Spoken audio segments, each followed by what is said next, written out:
All right, I'm back in the kitchen. Welcome back to Drinking It In.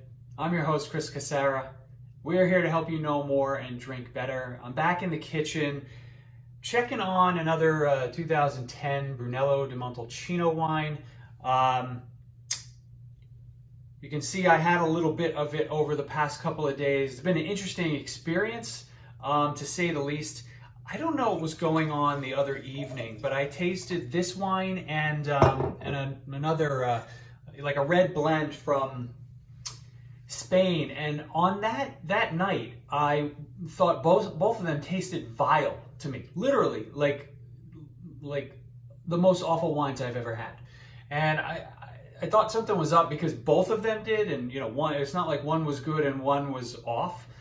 So I decided to give it another day. I don't know what was something I ate, something happened during that day that just set my palate into a tizzy. It was a weird situation, but I came back to this wine yesterday, and it was much more what I expected. So I'm actually on day 3 of this wine, but I figured it'd be good to talk about it because 2010, the vintage in Italy, in France is monumental, and while it is very early to be drinking these wines, I do want to every, let's say, 3 to 6 months pull out a different bottle and continue to track them and see how they're developing. In this case, so this is a 2010 Brunello di Montalcino from Voliero. They are a well-known producer in the Brunello world. I've never, this is the first time I've had their wines, and it's a good result. It's still very big and powerful, even 12 years after the vintage and 3 days open in the bottle.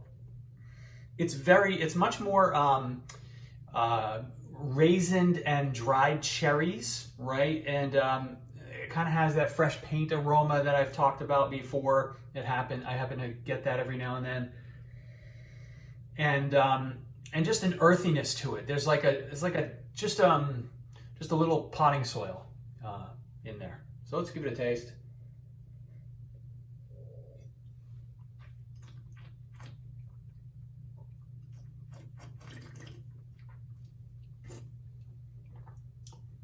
Not spitting that one out.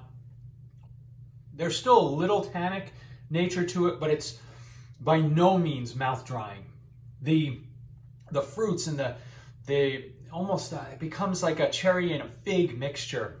The wine's really smooth and kind of velvety.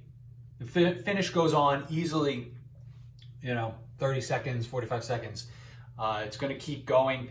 I think it's another good example of the wines from 2010. Yes, it's early to drink them, but they are drinking well right now. Every time I've had one of these, they're drinking pretty well right now. So hope you enjoyed this check-in on Brunello on 2010. Again, we'll be doing more of them. A few months from now, you'll see another one pop up. And that's it. Thanks for watching. I appreciate all the love we've been getting recently. And till next time, cheers.